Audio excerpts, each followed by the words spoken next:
ಈಗ ನಾನು ಕೇಳಿದೆ ನಮ್ಮ ನಾಯಕರು ಸಮಾಜದ ಪ್ರಭಾವಿ ನಾಯಕರು KN ರಾಜಣ್ಣನವರು ಹೇಳ್ತಾ ಇದ್ರು, CM ಬಡಕ್ಕೆ ಟಾರ್ಗೆಟ್ ಮಾಡಿ CM ಆಪ್ತ ಜಬ್ಬಾರು, CM ಆಪ್ತ ಜಮೀರ್ ಅಹಮದ್, ನಸೀರ್ ಅಹಮದ್ ಅವರಿಗೆಲ್ಲ ಬ್ಯಾಕ್ ಮಾಡಿದರೆ ಮುಂದಿನ ದಿನಗಳಲ್ಲಿ ಈ ಏನು ಹೋರಾಟ ನಡೀತಾ ಇದೆ ಅದಕ್ಕೆ ಅನುಕೂಲ ಆಗ್ಬೋದು ಅಂತ ಒಂದು ಷಡ್ಯಂತ್ರ ನಡೀತಾ ಇದೆ.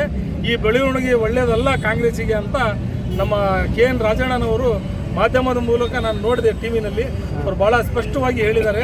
ನಾನು ಕಾಂಗ್ರೆಸ್ ಹೈಕಮಾಂಡ್ನರಿಗಾಗಲಿ KPCCನರಿಗಾಗಲಿ ಹೇಳೋದಷ್ಟೇ, ಇನ್ನು 1-2 ವರ್ಷ ಬಿಟ್ಟರೆ ಸಾರ್ವತ್ರಿಕ ಚುನಾವಣೆಗಳು ಇದ್ದವು. 28ರ ಚುನಾವಣೆ ಮುಸಲ್ಮಾನರು ಓಟು ಬೇಡ ಅಂತ ಹೇಳಿ ಇದು ಮಾಡೋದಕ್ಕೆ ಷಡ್ಯಂತ್ರ ಇದ್ದರೆ ಅವ್ರು ಇದೇ ಥರ ಮುಂದುವರ್ಸ್ಕೊಂಡು ಹೋಗಲಿ, ನಮಗೇನು ಅಭ್ಯಂತರ ಇಲ್ಲ. ಈಗ ಪದೇ ಪದೇ ನಮ್ಮ ಮುಸ್ಲಿಂ ನಾಯಕರಿಗೆ ಟಾರ್ಗೆಟ್ ಆಗ್ತಾ ಇದೆ. ಇದಕ್ಕಿಂತ ಮುಂಚೆನೂ ಭಾಳಷ್ಟು ಜನ ನಿಜವಾಗ್ಲೂ ಪಕ್ಷ ವಿರೋಧ ಕೆಲಸ ಮಾಡಿದವರಿಗೂ ಶಿಕ್ಷೆ ಏನು